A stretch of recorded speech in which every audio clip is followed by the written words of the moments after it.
రాష్ట్ర వ్యాప్తంగా జరుగుతున్న ఆందోళన కార్యక్రమాల్ని జయప్రదం చేయండి. రాష్ట్ర వ్యాప్తంగా జరుగుతున్న ఆందోళన కార్యక్రమాన్ని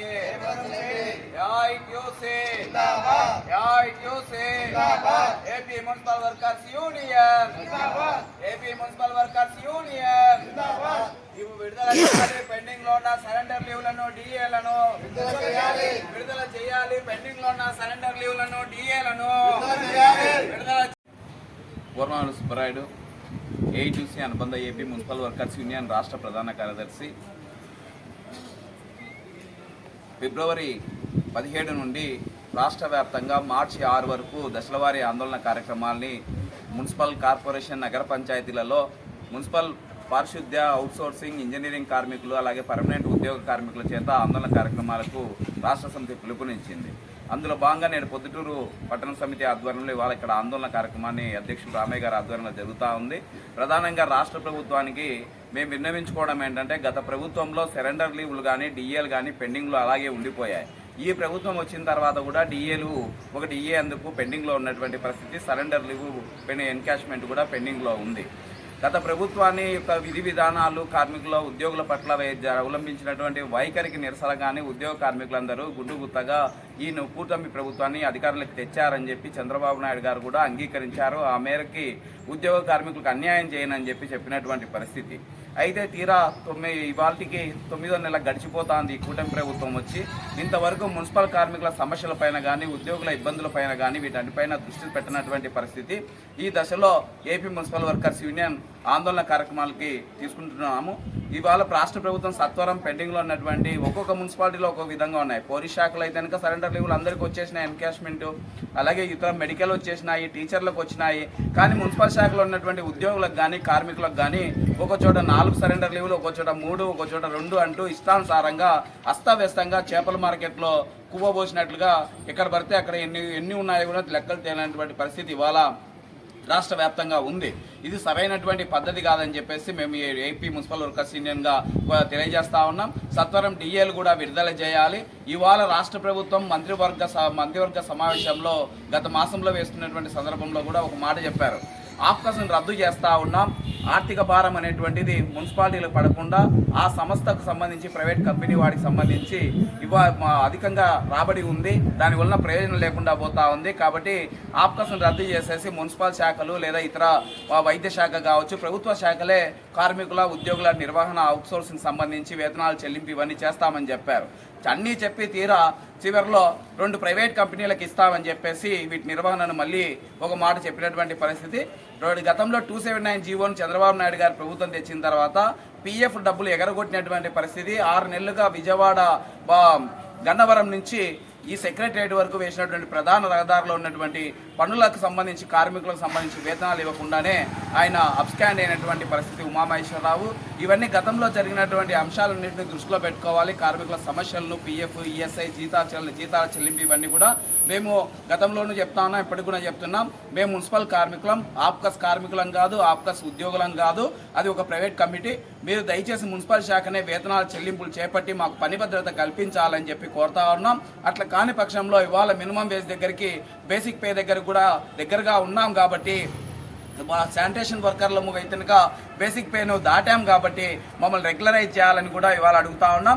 గత ప్రభుత్వం సంక్షేమ పథకాలు కోత వేసి కంప్యూటర్ ఆపరేటర్లు, లేకపోతే అటెండర్లు, లేకపోతే ప్లంబర్లు, ఎలక్ట్రీషియన్స్ తదితర వాళ్ళకి 13,000 వేతనంతో పిఎఫ్ఈఎస్ఐ కట్ అయిపోయి వచ్చే 13,000తో నగరాలలో, పట్టణాల్లో జీవనాలు దుర్భరంగా జీవిస్తున్నటువంటి పరిస్థితి.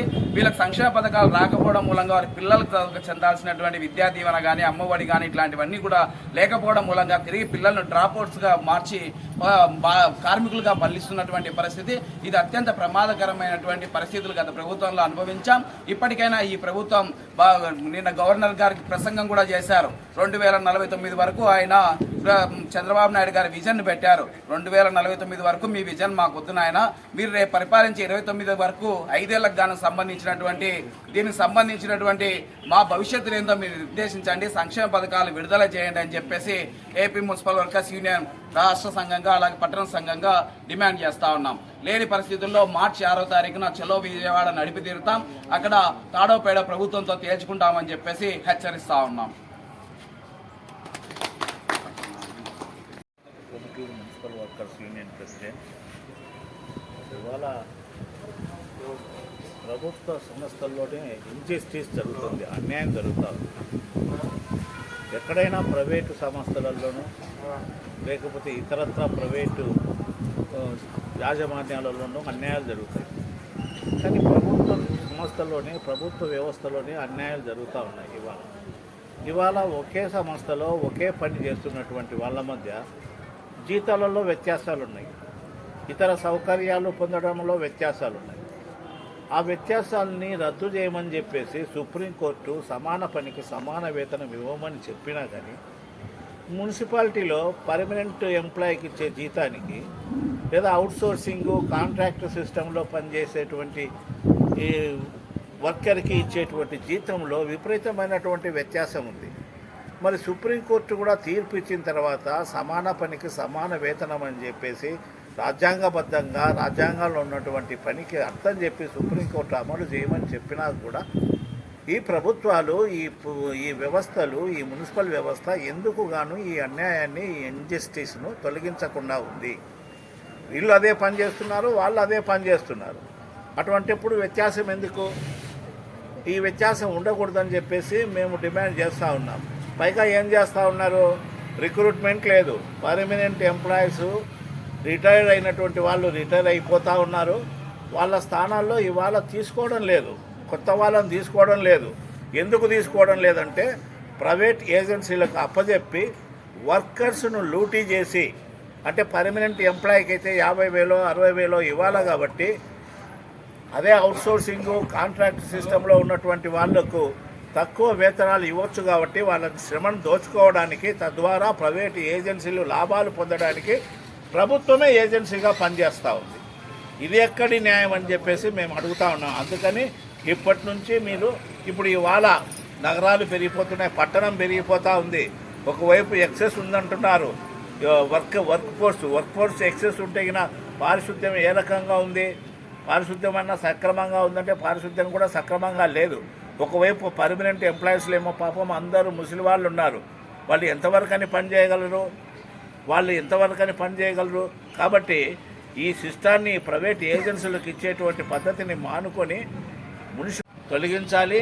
అట్లాగే పెరిగిన జనాభా ప్రాతిపదికన, ఎందుకంటే 2011లోనే జనాభా లెక్కలు జరిగింది. ఇప్పటికీ మనకు ఇంకా జనాభా లెక్కలు సక్రమంగా తెలియవు. 2011లోకి ఇప్పటికీ అంటే ఈ 10 ఏళ్ల కాలంలో, ఈ 10-12 ఏళ్ల కాలంలో ప్రొద్దుటూరు పట్టణం ఎంత వెళ్ళిపోయిందో మనకందరికీ తెలుసు. ఆ వల్ల బైపాస్ దగ్గర నుంచి ఇక్కడంతా పెరిగిపోయింది. బిల్డింగులు పెరిగినాయి, విత్ ఇన్ టౌన్లోనే పెద్ద మల్టీ స్టోర్డ్ బిల్డింగులు పెరిగినాయి, హోటల్స్ పెరిగినాయి, లేకపోతే ఇతరత్ర హాస్పిటల్స్ పెరిగినాయి. అంటే ఇవన్నీ పెరగడం అంటే పని ఒత్తిడి పెరిగినట్టే వర్కర్స్ మీద. కాబట్టి దానికి తగినట్టు లెక్కలు లేవు. జనాభా లెక్కల ప్రాతిపదికన ఇవాళ రిక్రూట్మెంట్ చేసుకోవాలని చెప్పేసి డిమాండ్ చేస్తూ ఉన్నాం.